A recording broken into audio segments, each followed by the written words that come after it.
Assalamualaikum warahmatullahi wabarakatuh. Halo sobat, apa kabar semuanya nih hari ini? Semoga dalam keadaan sehat selalu ya. Oh ya, di video pertama Mimin kali ini mau membawakan alur cerita salah satu donghua dari Soyep Studio yang rilis pada tanggal 27 Oktober 2021 kemarin. Oke, tanpa basa-basi lagi, kita langsung ke alur ceritanya.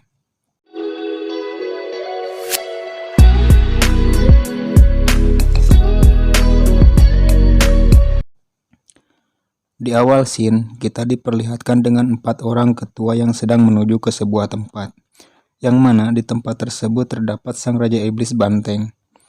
4 ketua tersebut diantaranya Cao Qingqiu, dia adalah pemimpin dari paksi pedang. Dan yang kedua, Biksu Hui Chao, dia adalah pemimpin dari aliran Buddhisme.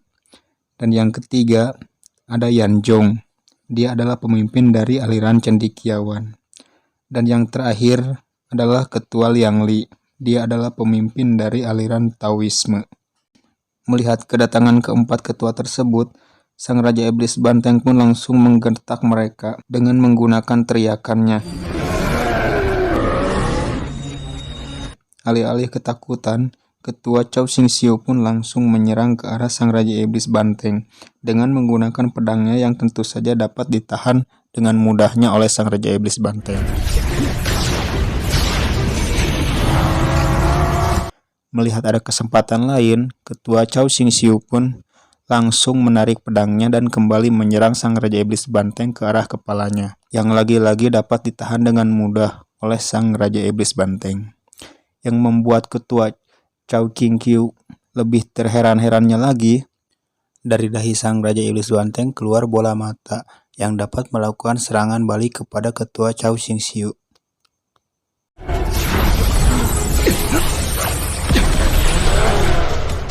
Namun, dengan kesigapannya Ketua Cao Qingqiu dapat menghindar dari serangan bola mata sang Raja Iblis tersebut. Melihat Ketua Cao Qingqiu kewalahan, Ketua Yan Zhong pun langsung mengeluarkan gulungan yang mana gulungan tersebut mampu mengurung sang Raja Iblis Banteng. Namun, itu tak butuh waktu lama bagi sang Raja Iblis Banteng untuk bisa keluar dari kurungan tersebut.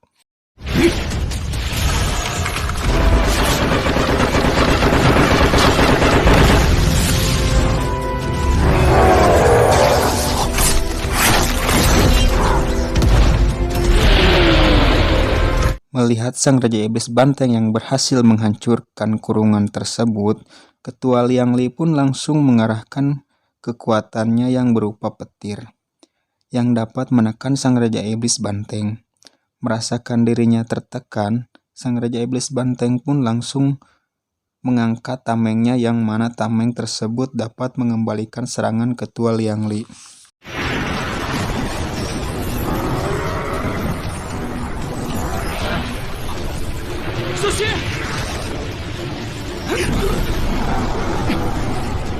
Melihat ketiga ketua yang kewalahan melawan sang Raja Iblis Banteng, Ketua Hui Chao pun langsung mengeluarkan kekuatannya yang lebih mirip Susanoo di film Naruto. Namun badannya lebih mirip hero Gatot-Kaca di Mobile Legends.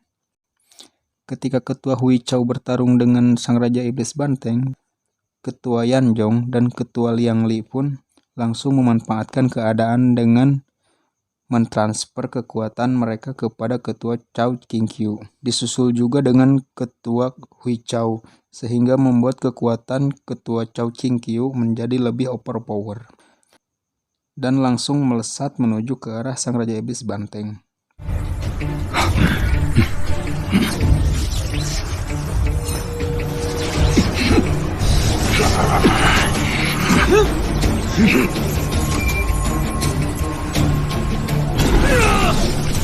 Sang Raja Iblis Banteng menyadari hal tersebut, langsung melemparkan tamengnya ke arah Ketua Cao Qingqiu.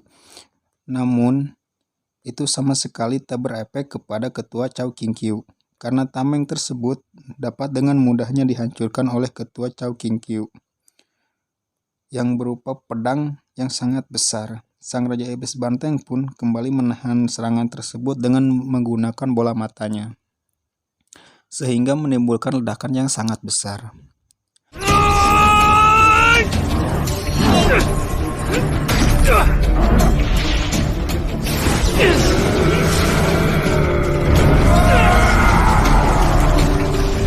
Dan ternyata, pertarungan tersebut hanyalah sebuah cerita dari seorang pemuda yang bernama Li Puyao di sebuah kedai. Di saat semua orang penasaran dengan kelanjutan ceritanya, Li Puyao pun memutuskan untuk meninggalkan kedai tersebut. Namun, tiba-tiba dia dihampiri oleh seorang pelayan yang memanggilnya Tuan Muda. Pelayan tersebut mengatakan bahwa ada seorang wanita yang sedang mencarinya. 今天你可不一定走得脱啊！ 李扶摇，今天你别想走！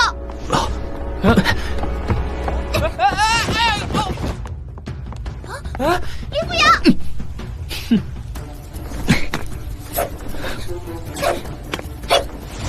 Dan ketika ia melihat wanita tersebut, Li Puyao pun langsung melarikan diri, lalu disusul oleh wanita tersebut yang langsung mengejarnya keluar.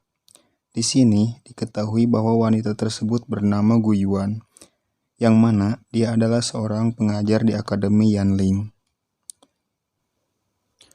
Di sini, Gu Yuan bermaksud menanyakan kepada Li Puyao kenapa dia tak mau bergabung dengan Akademi Yanling, padahal akademi tersebut sedang merekrut talenta-talenta muda seperti dirinya. Dengan nada yang sedikit mengejek, Li Puyao pun mengatakan bahwa siapapun dapat mendapatkan jatah kursi hanya dengan memberikan beberapa tel emas. Li Puyao pun mengatakan bahwa itu semua hanyalah tentang uang. Mendengar jawaban Li Puyao, Gu Yuan pun refleks menghajar Li Puyao. Namun, Gu Yuan pun merasa bersalah atas serangannya tersebut, karena Gu Yuan tidak bermaksud untuk menyakiti Li Puyao. 不许你侮辱学狗！我怎么又控制不住出手了？不会把他打坏了吧？ Karena serangan Gu Yuan terhadap dirinya, Li Puyao pun tak dapat menahan diri lagi dan langsung mengeluarkan kekuatannya yang berupa api putih, yang sontak membuat Gu Yuan terkaget-kaget dan bertanya bagaimana Li Puyao tahu latihan aliran cendekiawan. Apalagi Li Puyao telah berada di ranah Jixing kelas 1. Namun ternyata itu hanya gertakan Li Puyao saja. Gu Yuan pun mengatakan kepada Li Puyao bahwa dirinya berada di Jixing kelas 3 dan akan segera masuk ke ranah Qingxi kelas 4. Gu Yuan pun mengatakan bahwa dirinya akan menunjukkan kekuatan aliran cendekiawan yang sesungguhnya kepada Li Puyao. Namun, ketika Gu Yuan menyerang Li Puyao, secara tiba-tiba Li Puyao pun mengeluarkan pelindung tubuhnya, yang mana pelindung itu bernama pelindung tubuh Pajra, yang membuat Gu Yuan benar-benar merasa heran kepada Li Puyao. Bagaimana bisa Li Puyao bisa naik ke ranah tahap 2 dari aliran Buddhisme? Tak mau larut dalam kebingungannya, Gu Yuan pun langsung menyerang balik Li Puyao. Dan lagi-lagi, Gu Yuan dikagetkan dengan jurus Li Puyao, yang mana jurus yang digunakan Li Puyao kali ini adalah jurus sambaran guntur dari aliran Taoisme, yang membuat tubuh Gu Yuan terpental dan akhirnya nyemplung ke kali yang tak jauh dari lokasi mereka bertarung.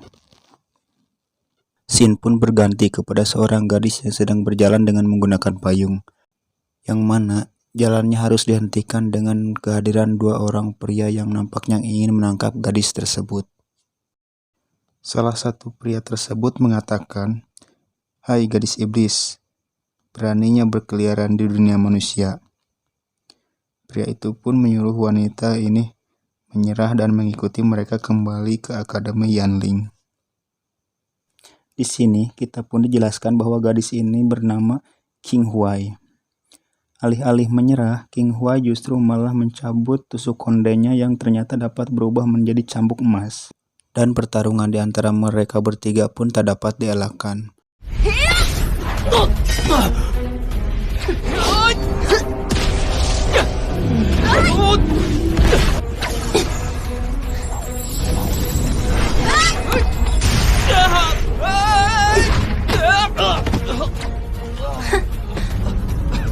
Setelah bertarung yang cukup sengit, kedua pria tersebut pun dapat dikalahkan dengan mudahnya oleh Xing Huai.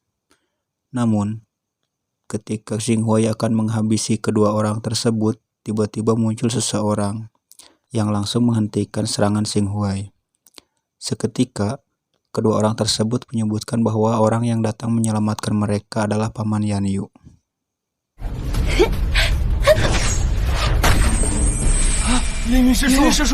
Paman Yanyu pun mengatakan kepada Xing Huai, hanya iblis kecil di ranah King Si tingkat 4 berani-beraninya mengacau. Sekedar informasi nih, Paman Yanyu ini sudah berada di ranah Tai King tingkat 5, yang tentu saja kekuatannya jauh di atas Xing Huai. Kembali ke Paman Yanyu yang sedang mengaktifkan formasi segel untuk menangkap Xing Huai, yang mana formasi tersebut dapat mengikat King Huai agar ia tidak bisa melarikan diri ataupun melawan.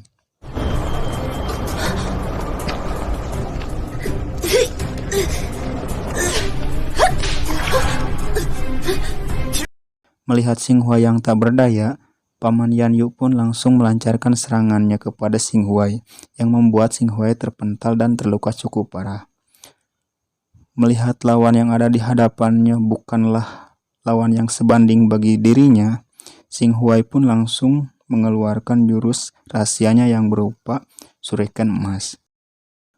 Namun dengan sigapnya Paman Yanyu pun langsung menghadangnya, yang ternyata serangan tersebut hanyalah pengalih perhatian bagi Xing Huai agar ia bisa melarikan diri. Menyadari dirinya telah dibodohi oleh Xing Huai, Paman Yanyu hanyalah tersenyum sinis.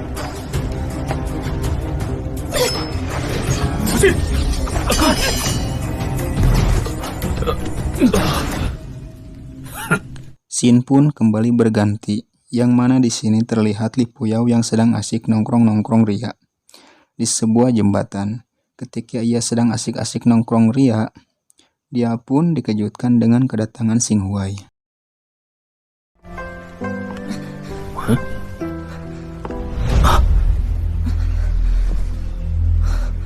Belum juga tersadar dari keterkejutannya, tiba-tiba Xing Huai langsung memeluk Li Puyao dari belakang sambil memintanya agar mau menolongnya. Jelas, Li Puyao pun dibuat terheran-heran.